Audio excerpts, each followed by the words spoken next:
Olá, meus queridos, tudo bem com vocês? Estamos mais uma vez aqui para dar mais uma aula do nosso oitavo módulo, a última aula do oitavo módulo, e vamos continuar falando sobre dons espirituais. E eu quero que você entenda que cada vez mais Deus se compromete conosco e nos dá esses dons. Então, antes de começar a nossa aula, eu quero orar com você para começarmos bem, porque antes de tudo, antes de qualquer coisa que formos fazer, nós temos que orar a Deus pedindo a direção, o discernimento do que vamos fazer e colocar tudo na presença dEle. Então feche seus olhos aonde você estiver e vamos orar ao Senhor. Senhor Deus Todo-Poderoso, glórias nós te damos nesse dia. Te louvamos porque o Senhor é o autor e consumador de todas as coisas. E nesse dia não será diferente, Pai. Apresentamos esses alunos a Ti, essa aula que daremos hoje. E te pedimos que o Senhor nos dê discernimento de tudo que nós formos praticar, de tudo que nós formos falar, Pai. Que cada aluno se sinta à vontade para tirar suas dúvidas e conhecer mais de Ti, Pai. E nós, como professores, Senhor, nos dá o discernimento para que nós façamos com que esse aluno venha entender cada vez mais da Tua palavra, nos dá direção, Pai. Em nome do Senhor Jesus, nós oramos e cremos. Amém. Louvado seja o nome do Senhor. Vamos começar então a nossa aula, a nossa última aula desse módulo. E estamos quase na reta final, né? E eu me alegro muito de que você está aí, você está firme com a tua fé inabalável, que nós já falamos de fé nessa aula, já falamos de discernimento, de conhecimento, enfim, de vários assuntos tratados e que eu tenho certeza que é através desses assuntos que a tua fé foi alicerçada cada vez mais no Senhor, te deu entendimento, te deu força, ânimo para você continuar. É como eu falei, temos que pedir sempre a direção do Senhor antes de começar qualquer coisa. E eu tenho certeza que você faz dessa forma, pede direção, discernimento para o Senhor, para que todas as coisas cooperem para o bem daqueles que amam a Ele. Então vamos lá. Vamos começar hoje, vamos falar sobre dons espirituais novamente, é uma aula bem extensa, né? Nós já falamos na aula anterior sobre dons espirituais e vamos continuar falando nessa aqui. Vamos lá, o que eu quero que você entenda? Que os dons espirituais tu tens que conhecer, você tem que conhecer e ser inspirado por eles. Sentir-se encorajado, você tem que ser encorajado a procurar, a aprender, a usar esses dons. É sempre guiado pelo Espírito Santo. Se você não tem dom espiritual, peça a Deus, Ele te dá. Com certeza. Vamos lá então. Dons de poder. O Espírito nos concede agir sobrenaturalmente. Dom da fé. O dom da fé é o equipamento espiritual e sobrenatural do cristão para lhe conceder o poder para confiar em Deus nas ocasiões em que só um milagre glorioso pode alterar a situação. Confiar quando tudo está aparentemente perdido. Confiar quando não há mais esperança de uma solução. Esta é uma qualidade especial de fé que é chamada por alguns teólogos a fé dos milagres. A expressão está muito apropriada. A fé dos milagres. Quando nós não temos mais saída, quando nós vemos que a coisa está ficando feia, o que nós fizemos? Nós pedimos para o Senhor um milagre, né? Muitas das vezes, quando temos alguma enfermidade, principalmente, né? a gente pede para que o Senhor venha agir em nossas vidas e fazer um milagre. Quantos milagres Ele já fez em nossas vidas, quantos testemunhos a gente tem, né? De colocar a nossa fé em ação e o Senhor fazer o milagre. A fé natural, vamos dar um exemplo. O semeador semeia com a certeza de que vai colher. Ele não fica pensando, né? Eu estava falando esses dias com meu esposo. É incrível olhar para o agricultor. Esse exemplo aqui foi bem citado. O agricultor, ele vai lá, ele prepara a terra, né? Ele não vê se vai chover ou se vai fazer muita seca ou se vai fazer muita chuva. Ele vai lá, ele corta o que tiver que cortar, ele prepara a terra, ele ara a terra, ele semeia a terra, espera aquela plantinha crescer. Depois ele vai lá, quando está mais crescidinha, ele tira a sujeira ao redor dessa planta, essa planta cresce e começa a dar os frutos e ele vai colher.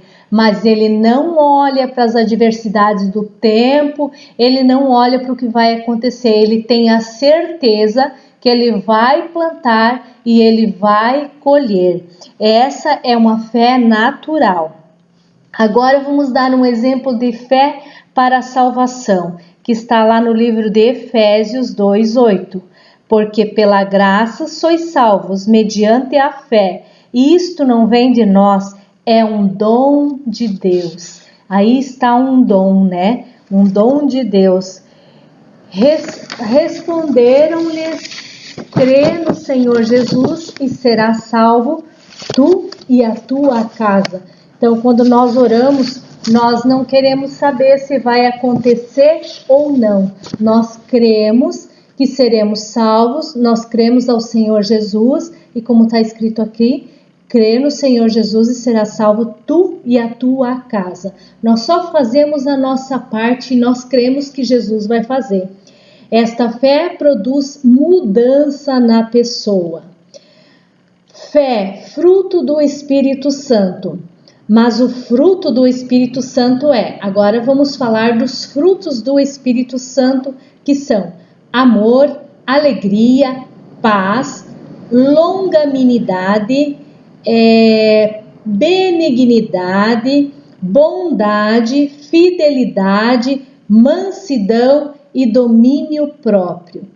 Gente, eu nunca esqueço, logo que eu me converti, em seguida que eu me converti, eu fiquei grávida e tive minha filha. E aí, quando ela começou a entender já, eu me lembro que eu comprava esses livrinhos que era uma coleção da formiguinha, acho que era, não estou bem lembrada, era uma coleção da formiguinha que ela vinha falando sobre esses frutos do Espírito Santo. Então tinha cada livrinho falava de um assunto, de amor, de alegria, longanimidade, benignidade, enfim, de cada assunto era um livrinho. E eu lia muito isso para ela. Cada dia eu lia uma história que aquelas formiguinhas faziam baseado nos frutos do Espírito Santo. E isso é maravilhoso a gente ensinar para os nossos filhos, porque a Bíblia mesmo diz: ensina o teu filho no caminho que deves andar, e quando ele não vai se desviar desse caminho, ele pode até cair, mas ele vai saber se levantar e vai saber onde se colocar de pé e em quem ele deve confiar. Então é muito importante esses frutos aí. Domínio próprio, contra todas essas causas não há lei. Então, contra todos esses frutos não há lei. Esses frutos estão escritos lá no livro de Gálatas 5:22. Também traduzido como fidelidade. Esta é uma fé crescente. As pessoas, mesmo depois de serem salvas, têm dúvidas acerca das passagens bíblicas através dessa fé. Elas vão crendo cada dia mais em tudo no que as escrituras dizem. Fé demoníaca. Temos a fé natural e outros tipos de fé, mas temos também a fé demoníaca, que está escrito baseado no livro de Tiago 2,19. Crês tu que Deus é um só? Fazes bem, até os demônios creem e tremem. Então, isso aqui está escrito lá no livro de Tiago 2,19, que até os demônios creem e tremem.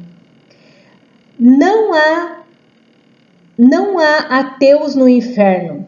A Bíblia declara que os demônios creem, porém é para eles natural, porque conhecem o mundo espiritual e habitam nele.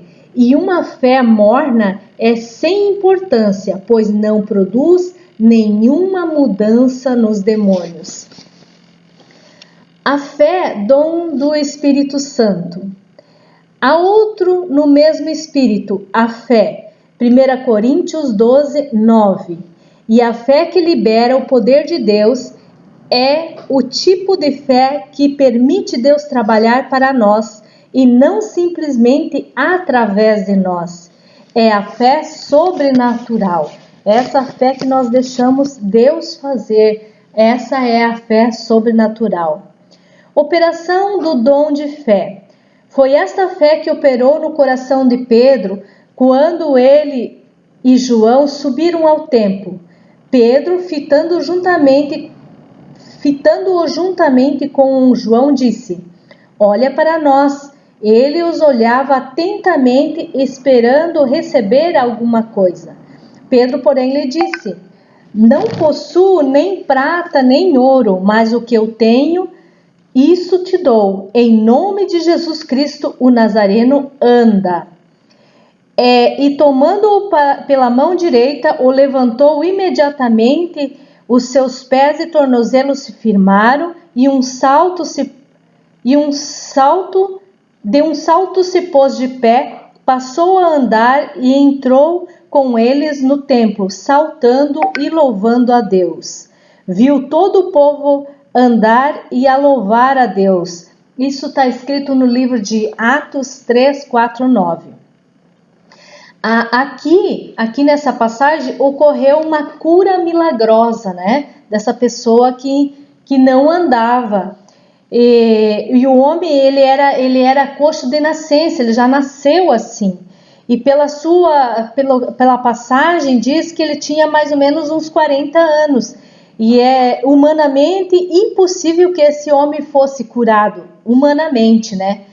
A fé de Pedro foi colocada em ação. E o que ele disse?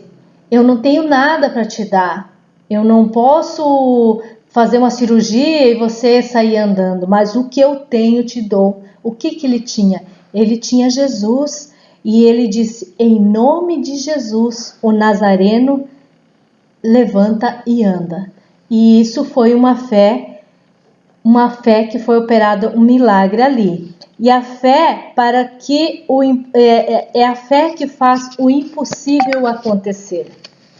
A fé é a base de tudo, né, irmãos? Ela é um dom de Deus. Agora vou falar sobre alguns cuidados da fé com você. Não devemos confundir fé com imprudência. Este dom é uma manifestação do Espírito Santo, portanto, a pessoa que ministra cura deve estar cheia do Espírito para poder exercê-lo. Então, não podemos confundir fé com imprudência, né? A fé é um dom da manifestação do Espírito Santo. E uma pessoa que vai ministrar sobre a outra cura, ela deve estar cheia do Espírito Santo para que possa exercê-lo. Não é de qualquer jeito, como já havia falado em outras aulas. Esses dons, é por isso que quando tem os encontros, o que o pastor faz? Gente, vamos tirar um período de oração. Ele sempre fala assim: vamos jejuar, vamos orar, vamos nos consagrar. Para quê? Para que nesse período você esteja preparado. Não que você não esteja, mas é que é preciso se consagrar, porque você vai ministrar sobre outras pessoas.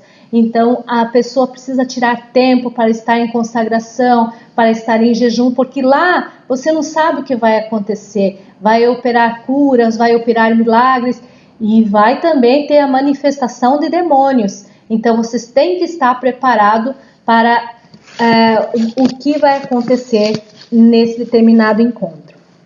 Os dons de curar são a milagrosa manifestação do Espírito para a cura de todas as doenças humanas, que sejam físicas ou mentais, orgânicas ou neurológicas, sem a intervenção e a ajuda médica ou da ciência. A Bíblia trata esse dom no plural, dons. Talvez se refira a uma variedade de curas. É uma provisão total para a cura divina de todos os tipos de enfermidades. Certamente Ele tomou sobre si todas as nossas enfermidades e as nossas dores levou sobre si. E nós o reputamos por aflito, ferido de Deus e oprimido. Essa passagem está escrita no livro de Isaías 53:4. Operação de dons de cura. A palavra de Deus nos mostra as várias maneiras pelas quais os dons de cura foram usados. Abaixo temos algumas delas. Vamos conferir algumas dessas maneiras de dons de cura, através de uma palavra de Deus. Vamos estar lendo lá no livro de Salmos 107:20. Enviou-lhe sua palavra e o salvou, e se livrou do que ele era mortal. Mas o centurião respondeu: Senhor, não sou digno de que entres em minha casa, mas manda com uma palavra e o meu rapaz será curado. Essa passagem também está escrito lá no livro de Mateus 8:8, aonde o centurião tinha um rapaz que estava enfermo e ele foi procurar Jesus, né? E a fé dele era tão grande que ele disse para Jesus: não precisa nem o Senhor ir até lá, só me diz uma palavra e eu levarei para esse rapaz e ele será curado. Imagina uma fé assim, né? É maravilhoso. Um poderoso fluxo de poder do Espírito Santo, a ponto de levarem os enfermos até pelas ruas e os colocarem sobre leitos e macas, para que ao passar Pedro, ao menos a sombra dele se projetasse em algum deles. À altura também, muita gente das cidades vizinhas de Jerusalém, levando doentes, atormentados de espíritos imundos, e todos eram curados.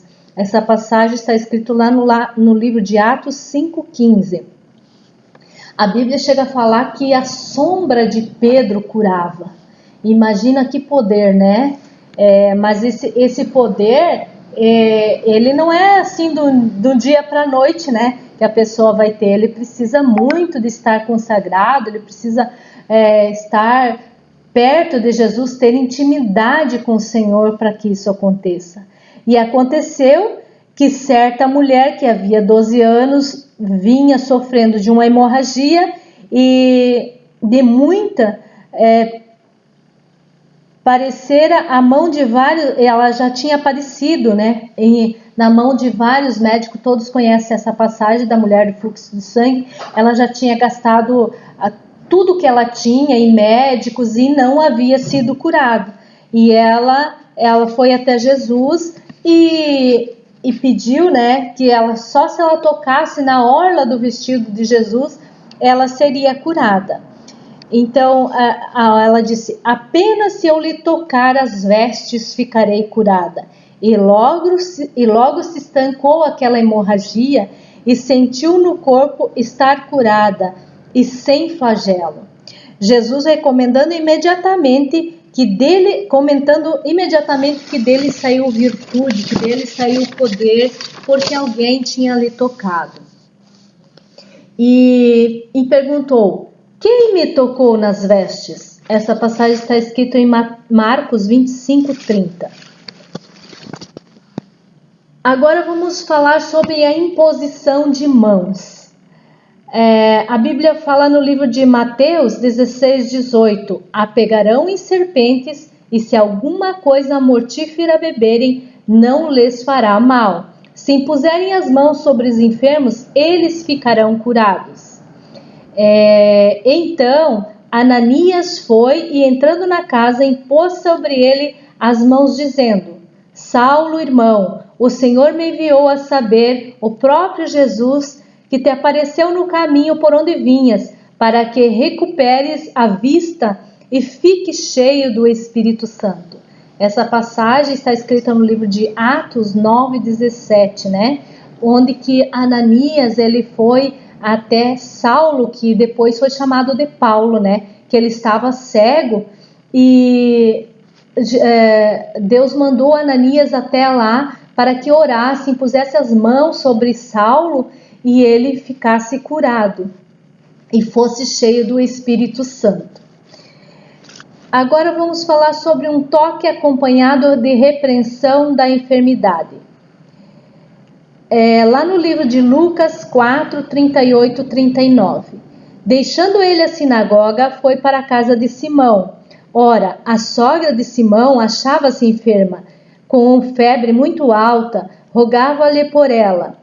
E, inclinando-se para ela, repreendeu a febre, e esta o deixou. E logo se levantou, passando a servi-los. Imediatamente a sogra dele foi curada, levantou dali e foi servir alguma coisa para eles, né? Que maravilha quando isso acontece de imediato. Eu não sei se você já teve essa experiência de acontecer isso. Eu já tive uma experiência assim, uma vez eu caí e bati o cotovelo, fui pintar uma parede e caí da escada. A escada o piso estava molhado, escorregou a escada e eu caí. E nesse tombo aí que eu levei, eu machuquei o cotovelo. Fiquei, acho que uns 2 anos com aquele cotovelo machucado e fazendo fisioterapia. Sei que assim, me doía tanto, acho que deu tipo um traumatismo, que quando eu deitava do lado daquele braço, eu tinha que segurar ele para levar para o outro lado. Foi bem difícil. E eu passei uns 2 anos orando para o Senhor e médico e tudo. E um dia eu estava na igreja e eu fui para os fundos da igreja, eu estava trabalhando até naquele dia. E fui para os fundos da igreja e comecei a orar de uma forma diferente. E como ele diz aqui, ele colocou as mãos e repreendeu aquele mal. E eu fiz isso, eu repreendi aquele mal. Tá, e ali passou, né? Cheguei em casa, fui dormir. Aí meu esposo falou assim: e o teu braço? Eu disse: não tenho mais nada, eu fui curada hoje. E nem eu mesma tinha me dado conta que eu tinha sido curada. Gente, foi uma alegria muito grande, assim, saber que tu orou naquele momento e foi curado. Então é umas coisas assim que às vezes tu ora e não acontece. Daqui a pouco tu ora ali 1 minuto e é instantâneo aquela cura. E assim foi com a sogra de Pedro, né? Ela estava enferma ali e ela foi curada na mesma hora, já levantou e já saiu servindo. Então é maravilhoso o poder de Deus quando nós sabemos, nós conhecemos o que Ele faz. Vamos falar sobre a importância. Jesus operou sinais, milagres e maravilhas em seu ministério, com o intuito de evangelizar e engrandecer o seu nome e testificar o poder absoluto de Deus, atraindo multidões para ouvir o evangelho. Seus discípulos fizeram o mesmo. Lá numa passagem de Atos 8, 6, 7. As multidões atendiam unânimes as coisas que Filipe dizia, ouvindo-as e vendo os sinais que ele operava. Pois os espíritos imundos de muitas pessoas saíam gritando em alta voz, e muitos paralíticos e coxos foram curados. A igreja deve fazer o mesmo. A nossa igreja, graças a Deus, é uma igreja que faz isso. Ela tem os princípios da palavra, né? Nós temos que orar, impor as mãos sobre as pessoas, colocar as mãos sobre as pessoas e expulsar os espíritos imundos, né? Que muitas pessoas sofrem. Às vezes tu vai no encontro, tu vê aquelas pessoas assim que elas são libertas dos espíritos imundos, às vezes de uma vida toda, né? Que alegria a gente sente que aquela pessoa está liberta. Meu Deus, é como uma enfermidade, né? Porque o espírito imundo, eu acho que é pior que uma enfermidade. Não se deve entender que a pessoa na qual são manifestos os dons tenha o poder de curar e todos que a ela vêm. Viste? Entenda uma coisa. Não se deve entender que uma pessoa a qual se manifestam os dons de cura, vai curar todos que vêm a ela. Acima de tudo está a soberania de Deus. Ela vai ser curada se Deus quiser. A soberania de Deus é o mais importante. Não é aquela pessoa que está orando ali por ti, ou que você vai orar por outras pessoas, que você que vai curar. Não, é o dom de Deus, é a soberania de Deus, é Jesus que faz. Que isso fique bem claro. Ninguém faz nada, nós somos só um instrumento nas mãos do Senhor, nós somos o vaso dele. Então, nós temos que ser esse vaso que o Senhor nos use para a honra e glória do Senhor. Eu já ouvi muitas pessoas, eu orei pela pessoa e eu curei. Não, você não fez nada, quem fez foi o Senhor Jesus. Lá no livro de 1 Coríntios 12:11, mas um só é o mesmo Espírito, realiza todas essas coisas, distribuindo-as como lhe apraz, a cada um individualmente. Uma pessoa enferma não deve depender somente de quem é usada pelo Espírito Santo com os dons. Todos os cristãos são dotados de poder para curar os enfermos. Lá está escrito, leia lá no livro de Marcos 16, capítulo 16, versículo 17 e 18. Uma pessoa enferma não deve depender somente da quem é usada pelo Espírito Santo com os dons. E todos nós cristãos somos dotados de poder para curar os enfermos. A cura como manifestação do dom do Espírito acontece sem nenhum tipo de intervenção humana, cirurgia ou remédios, né? É uma cura sobrenatural, não é com alguma coisa junto. Vamos falar sobre operação de milagres agora. A palavra traduzida por milagre no grego é dunamis no grego quer dizer milagres, que quer dizer milagre, poder, e dá ênfase ao poder de Deus operado pelo Espírito na sua igreja e por meio dela. Milagre é a intervenção sobrenatural na função normal da natureza. A suspensão temporária de ordem habitual das coisas é um ato soberano do Espírito de Deus que não depende de leis e sistemas naturais. No Novo Testamento, os acontecimentos sobrenaturais são chamados de sinais, prodígios e maravilhas. Vamos ver lá no livro de Atos 2:22, Atos 2:43, Atos 6:8 e Atos 8:13. O que diz essas passagens? Varões israelitas, atentai a essas palavras. Jesus o Nazareno, varão aprovado por Deus diante de vós com milagres, prodígios e sinais, os quais o próprio Deus realizou por intermédio dele através de vós. Como vós mesmos sabeis, em cada alma havia temor e muitos prodígios e sinais eram feitos por intermédio dos apóstolos. Estavam cheios do Espírito da graça e poder para fazer prodígios e grandes sinais entre o povo. O Espírito Santo abraçou a fé e, tendo sido batizado, acompanhava Felipe de perto, observando extasiado os sinais de grandes milagres praticados. O termo prodígio ou milagres nunca é mencionado isoladamente. Eles sempre estão juntos, prodígios ou milagres. Mas está sempre acompanhado de sinais que representam algo sobre Deus na sua obra que precisamos aprender. Olhe lá no livro de Hebreus 2:4. Dando Deus testemunho juntamente com eles por sinais, prodígios e milagres e por distribuição do Espírito Santo, segundo a sua vontade. Olha ali, lá no livro de Hebreus 2:4. Dando Deus testemunho juntamente com eles, sinais, prodígios e milagres, e por meio de distribuições do Espírito Santo, segundo a sua vontade. Operação desse dom. O dom operando no ministério de Jesus.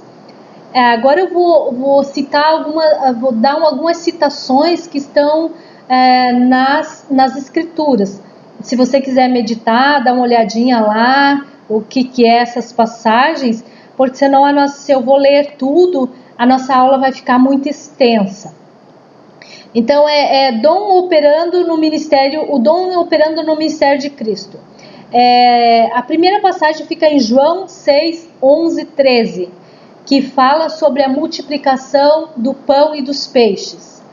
Lá em João 6, 16, 20, que fala de Jesus andando sobre o mar. João 2, 1, 11, fala onde Jesus transformou a água em vinho. João 11, 44, fala da ressurreição de Lázaro.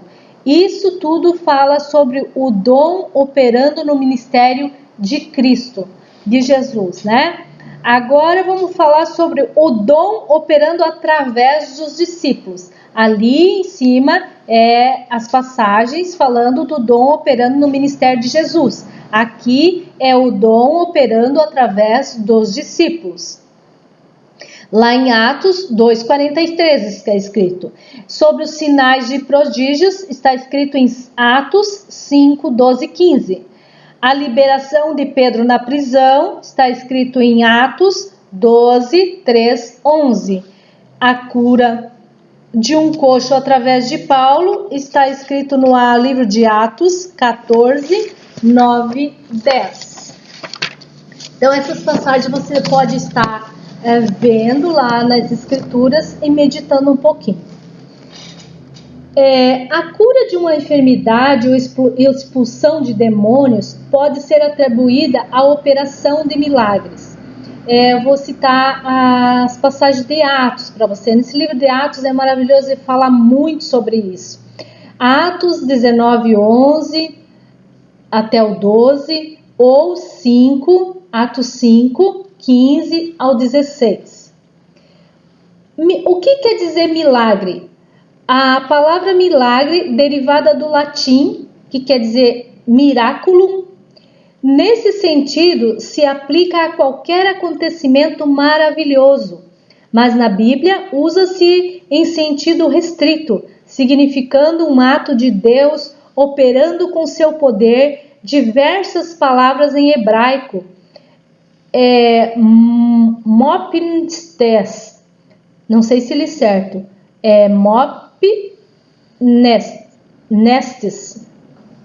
pele, oti se traduzem no Velho Testamento por milagre, maravilha e sinal, e no Novo Testamento usa-se a palavra dunamis, poder, para significar milagres. Semeion, sinal. Semeion, sinal, também com a mesma significação.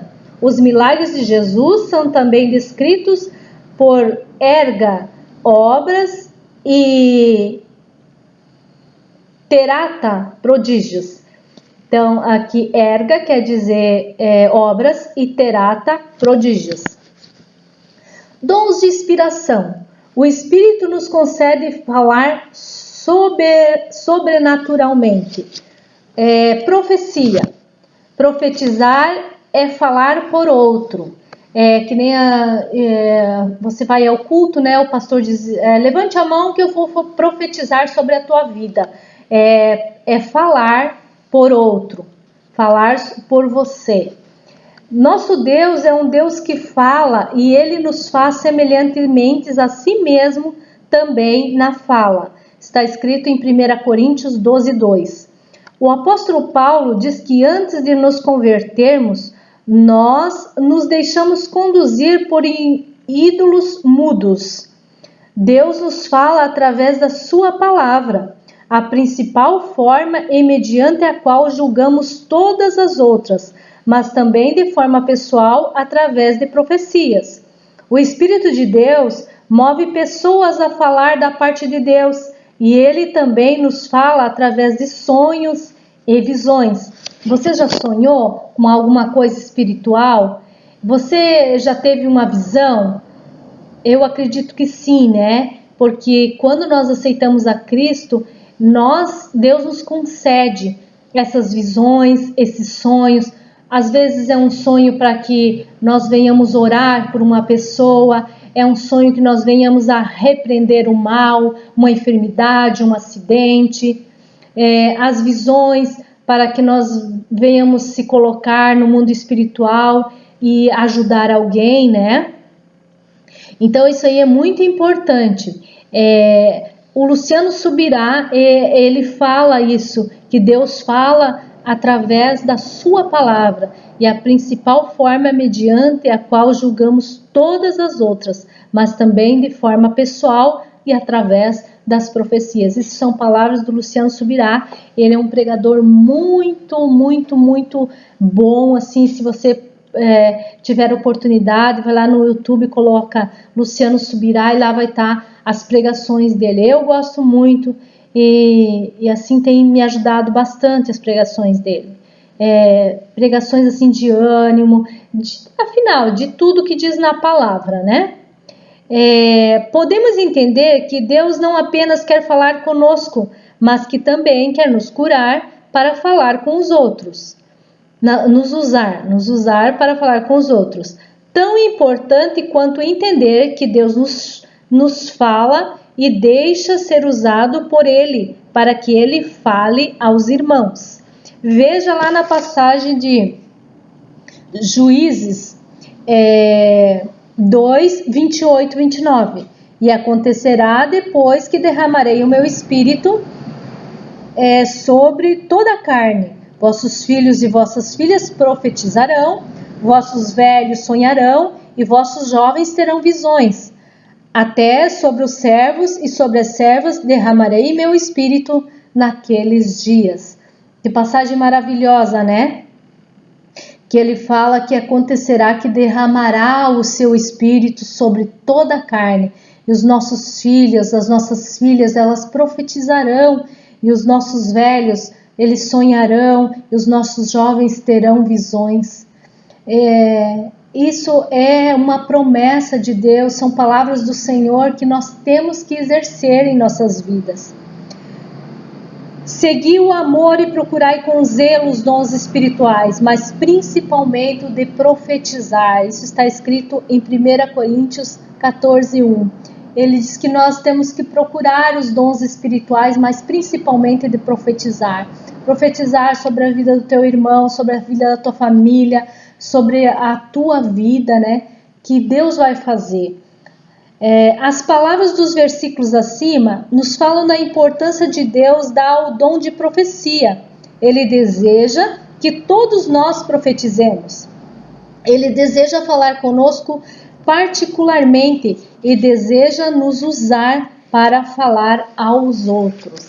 Ele dá a quem pede, né? Esse dom de profecia, de falar sobre os outros, e Ele quer nos usar através das profecias. Assim, nesse dom, vemos Deus falando através do homem e para o homem, e o Espírito Santo usando o homem através de uma fala entendível, para que quem ouve, quem está recebendo a profecia e a mensagem enviada, opera sempre em harmonia com a palavra de Deus, falando ao coração daquele que a recebe. A profecia é destinada a falar aos homens de modo sobrenatural, isto é, pela manifestação do Espírito Santo. Lá em 1 Coríntios 14, 3. Mas o que profetiza, fala aos homens, edificando, exortando e consolando. Aí eu quero chegar a um ponto para chamar a tua atenção. Para que servem as profecias? As profecias elas servem para edificar, para exortar e para consolar. Se não for assim, não vem de Deus. Pode ter certeza. Se uma pessoa chegar, eu vou profetizar sobre tua vida, que se não for para edificar a tua vida, se não for para te exortar com amor e não for para te consolar, não vem de Deus. Você pode estar lendo mais lá em 1 Coríntios 14, 3. Lá em 1 Coríntios 14, 4. Mas o que profetiza edifica a igreja. Porque todos podereis profetizar, um após outro, para que todos aprendam a serem consolados. Então, porque todos podereis profetizar, mas um após o outro, para todos aprenderem a serem consolados. Não é de qualquer maneira. A obra de Deus, ele é organizado. A casa de Deus tem que ser organizada. Porém, se todos profetizarem e entrar um incrédulo ou indouto, é ele por todos convencido e por todos julgados.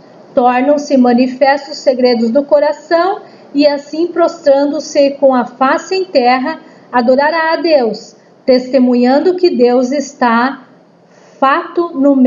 de fato no meio deles. Essa passagem está em 1 Coríntios 14, 24, 25. Então, se todos profetizarem e entraram, você está na igreja, todos estão profetizando. Entrar um incrédulo, o que não entende nada da palavra, e ele por todos forem convencidos e por todos julgados, tornam-se manifestos os segredos do coração, e assim, prostrando-se com a face em terra, adorará a Deus, testemunhando que Deus está de fato no meio de nós. Que maravilha, né? Se nós estamos com ordem e decência profetizando, se chega um na igreja que não entende nada, ele vai ver que estão profetizando uns para os outros e ele vai adorar o Senhor Jesus e vai ver que de fato entre nós a adoração e o testemunho está ali no nosso meio. Eu vou finalizar a nossa aula aqui com algumas recomendações. Chegamos ao final, né? Para que você venha ser edificado em profetizar na tua vida, na vida dos outros. Deus, em quaisquer das suas operações, jamais despersonaliza o homem. Portanto, quem profetiza não muda a voz. Preste atenção. Eu já vi muita gente mudando a voz. Isso aí é demônio, não é profecia enviada por Deus. Quem profetiza não muda a voz, isto é, fala de forma natural e edifica quem ouve. Sempre com ordem e decência, como já falei, sem ter confusão. A ordem é ordem, como diz o Bolsonaro, tem que ter ordem é uma ordem, sempre com ordem e decência, isto é, sem confusão. A profecia traz sempre paz e bem-estar ao ambiente. Então, não é confusão, ele traz paz e harmonia ao ambiente. Você pode estar lendo lá a passagem de 1 Coríntios 14, 24, 25, ou 32, 33 até o 40 fala sobre isso. A pessoa que está profetizando sabe o momento em que Deus começa a usá-la. Muito importante quando Deus termina. Veja as passagens de 1 Coríntios 14, 29 ao 32 e 1 Coríntios 13, 9. Fala lá da pessoa que profetiza e a pessoa que está profetizando sabe o momento em que Deus começa a usá-la. E isso é importante quando Deus termina também, né? Toda profecia, não, e não a pessoa que profetiza. A profecia e não a pessoa. Deve ser julgada à luz da palavra de Deus. Ela está profetizando a profecia. O que a profecia está dizendo? Não a pessoa que profetiza. Ela deve ser julgada na luz da palavra. Está escrito lá em 1 Coríntios 14, 29. E aí nós vamos finalizar com a diversidade de línguas. Muitas pessoas têm dúvidas sobre isso, né? Eu vou estar lendo aqui sobre a variedade de línguas. Variedades de línguas é o nome que intensifica a prática de falar de forma sobrenatural uma língua diferente, nunca falada e nunca escutada pela pessoa que fala. Quando você fala em línguas, você não sabe que palavra está proferindo, da onde que saiu, se ela é grega, se ela é alemã, se ela é espanhol, você não sabe. Ela é uma língua diferente porque ela é uma língua falada pelos anjos. Uma língua falada que nunca é escutada pela pessoa que fala. Você que fala essa língua, quando você for usado em diversidade de línguas, você nunca ouviu ninguém falar, nem você mesma falou. A pessoa que fala não conhece a língua, e há casos em que alguém que está ouvindo a entende e interpreta. Eu já falei sobre isso, né? Sobre a pessoa que tem um dom de falar em línguas e tem outra pessoa que tem o dom de interpretá-la. E tem pessoas também que têm o dom de falar em línguas e logo após falar em línguas, ela interpreta o que ela falou em línguas. Nesses casos em que há interpretação, uma mensagem ou exortação em línguas será uma inspiração proveitosa à congregação. Mas não havendo interpretação, o dom é mais proveitoso para a comunhão pessoal entre o indivíduo e Deus.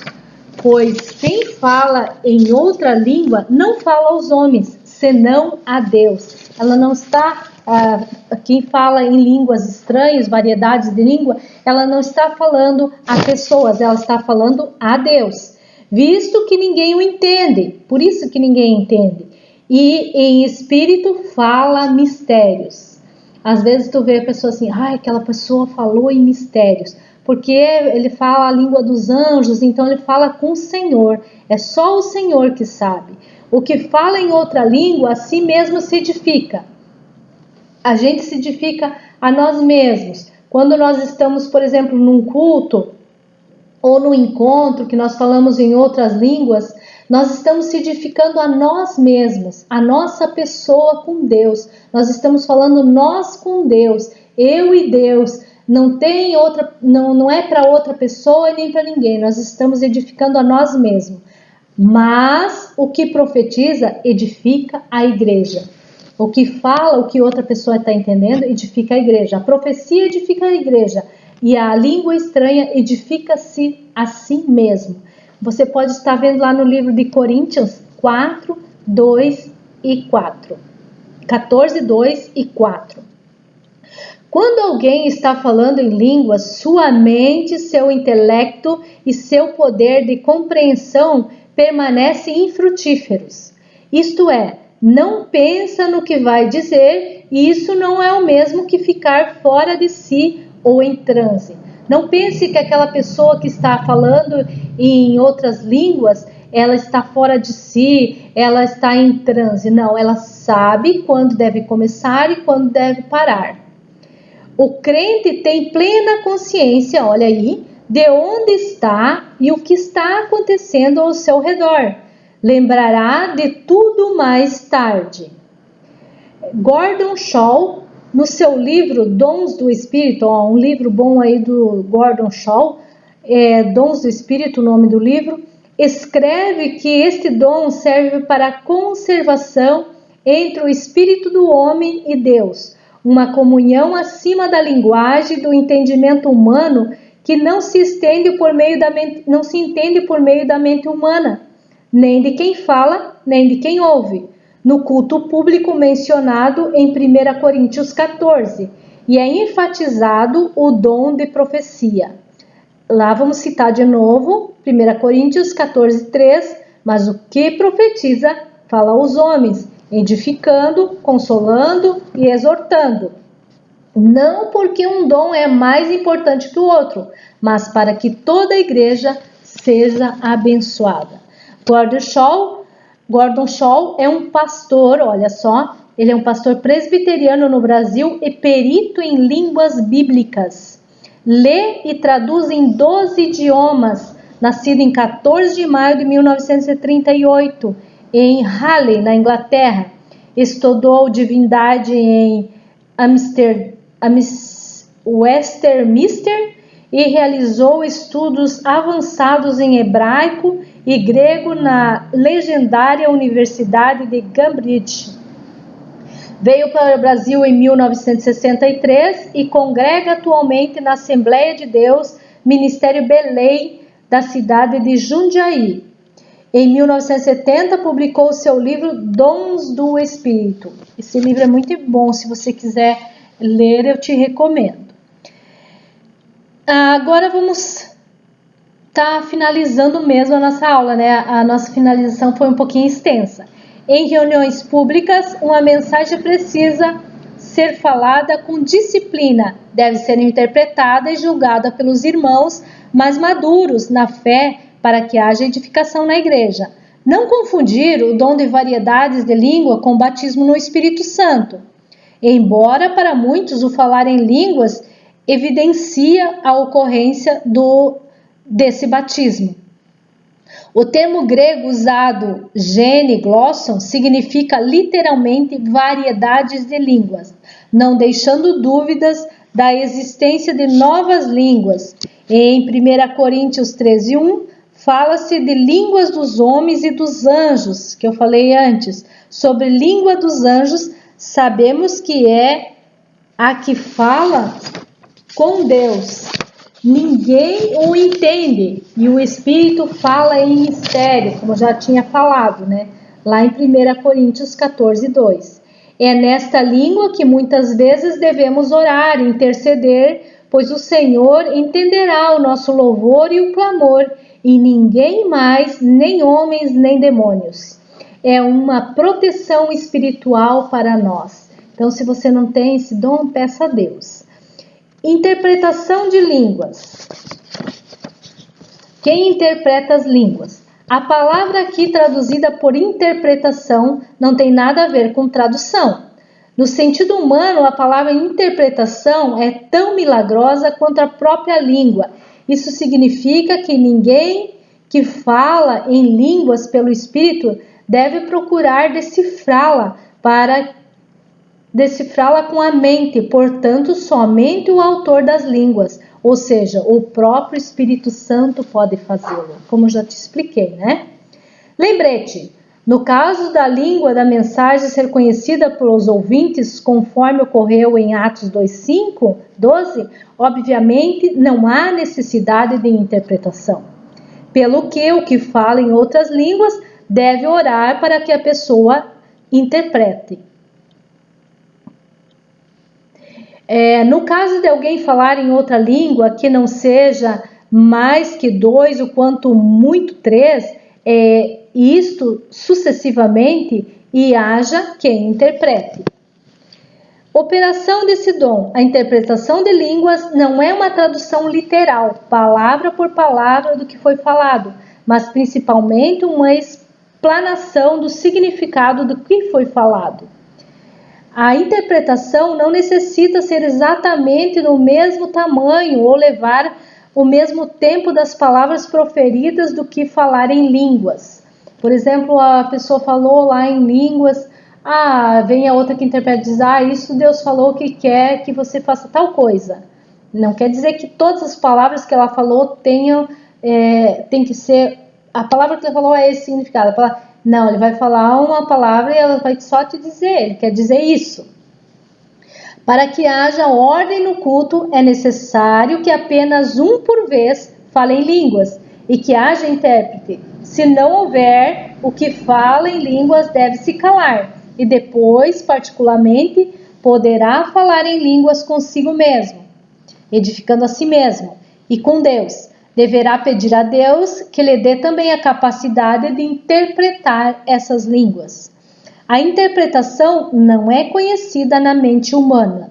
Não podemos deixar de mencionar a humildade. A palavra afirma que Deus concede a graça aos humildes. Isso está escrito em 1 Pedro 5:5. Então, temos que ter humildade para pedir ao Senhor, temos que ter humildade com a palavra de Deus, temos que ter humildade com o nosso irmão. E assim nós finalizamos mais uma aula.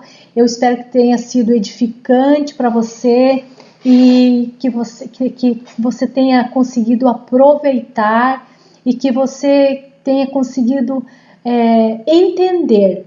Mas nas segundas-feiras nós estamos lá no nosso Zoom para que nós possamos tirar as tuas dúvidas, porque eu sei que surgem, dúvidas, e para que nós possamos conversar mais e falar das coisas de Deus. Eu deixo um beijo no teu coração, que Jesus esteja edificando a tua casa, a tua família, e que cada dia mais Ele venha ser o autor e consumador de todas as coisas. Deus abençoe, tenha uma ótima semana. Espero vocês no Zoom às 20 horas, todas as segundas-feiras. Amém. Louvado seja o nome do Senhor.